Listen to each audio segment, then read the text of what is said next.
আন্তর্জাতিক মাতৃভাষা দিবসকে কেন্দ্র করে কোচবিহারে এক অনুষ্ঠানের আয়োজন করে নারায়ণী ব্যাটালিয়ন। মাতৃভাষার গৌরব, ঐতিহ্য, গুরুত্ব নতুন প্রজন্মের কাছে পৌঁছে দেওয়াই ছিল এই আয়োজনের মূল উদ্দেশ্য বলে জানান উদ্যোক্তারা। অনুষ্ঠানকে কেন্দ্র করে আয়োজিত হয় রচনা প্রতিযোগিতা। এতে অংশগ্রহণ করে কোচবিহারের Jenkins school, Suniti academy, Newtown girls school এবং সেন্ট মেরি স্কুল। মাতৃভাষার ইতিহাস, আত্মপরিচয়, তার ভূমিকা ও ভবিষ্যৎ প্রজন্মের দায়িত্ব, এই বিষয়গুলিকে কেন্দ্র করে ছাত্রছাত্রীরা তাদের ভাবনা তুলে ধরে। অনেকের মতে ছোটদের লেখনীর মধ্য দিয়ে মাতৃভাষা দিবসের তাৎপর্য আরো স্পষ্ট হয়ে ওঠে। প্রতিযোগিতায় প্রথম স্থান অধিকার করে সুনীতি একাডেমির কোয়েল বর্মন, যুগ্মভাবে দ্বিতীয় স্থান অর্জন করে নিউটাউন গার্লস স্কুলের প্রতীতি বর্মন এবং জ্যাংকিং স্কুলের রাজপাল। তৃতীয় স্থান যৌথভাবে লাভ করে জ্যাংকিং স্কুলের রুদ্রদে শেখর ও সেন্ট মেরি স্কুলের রাজন্না পণ্ডিত। অনুষ্ঠানে উপস্থিত ছিলেন কমান্ডেন্ট অংশুমান সাহা, সহকারী কমান্ডেন্ট অর্পিতা নারায়ণ এবং রিজার্ভ ইন্সপেক্টর প্রদীপ রায় সহ ব্যাটালিয়নের একাধিক আধিকারিক।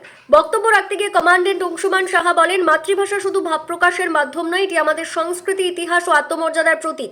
আন্তর্জাতিক মাতৃভাষা দিবস আমাদের মনে করিয়ে দেয় নিজের ভাষাকে ভালোবাসা ও সংরক্ষণ করা প্রত্যেকের নৈতিক দায়িত্ব। কোচবিহারের এই উদ্যোগে ছাত্রছাত্রীদের উচ্ছ্বাস ও সক্রিয় অংশগ্রহণ সেই বার্তাকে আরো দৃঢ়ভাবে তুলে ধরেছে।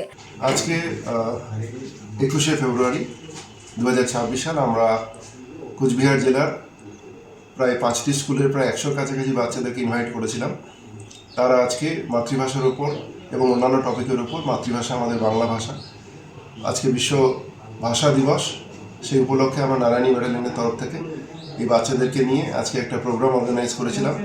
যারা মাতৃভাষাকে কেন্দ্র করে শহীদ হয়েছিলেন সেই তাতে মাল্যদান এবং বাচ্চাদের একটি রচনা লেখার কম্পিটিশান আমরা করেছি এবং সেখানে প্রায় শখানেক বাচ্চা ইনভাইটেড ছিলেন। প্রায় 50-এর উপর বাচ্চা পার্টিসিপেট অলরেডি করেছেন এবং আমাদের উদ্যোগ যথেষ্ট সার্থক হয়েছে।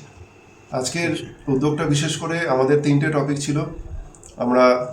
আমাদের কবিগুরুর ওপরে একটি টপিক ছিল, আমাদের পরিবেশ দূষণের উপরে একটি টপিক ছিল এবং ভাষা দিবসের উপরে একটি টপিক ছিল। যে কোনো টপিক সিলেক্ট করে বাচ্চারা লিখতে পারবে। ক্লাস 9 এবং 10-এর বাচ্চারা পার্টিসিপেট করেছেন। এখানে বাচ্চাদের মধ্যে সচেতনতা বাড়ানো এবং বাচ্চাদের মাধ্যমে তাদের পারিপার্শ্বিক, তাদের গার্জিয়ান বা অন্যান্য বাচ্চাদের মাধ্যমে এই যে আমাদের মেসেজগুলো ছড়িয়ে দেওয়া, এটা আমাদের মূল লক্ষ্য ছিল, যাতে বাচ্চারা পরিবেশ রক্ষার কাজে এবং মাতৃভাষা রক্ষার কাজে এগিয়ে আসেন। আমি অংশুমান সাহা, সিও নারায়ণী ব্যাটালিয়ন, কোচবিহার। কোচবিহার থেকে শুভঙ্কর মল্লিকের সঙ্গে গৌরীশঙ্কর গুহর রিপোর্ট, ABN 24/7।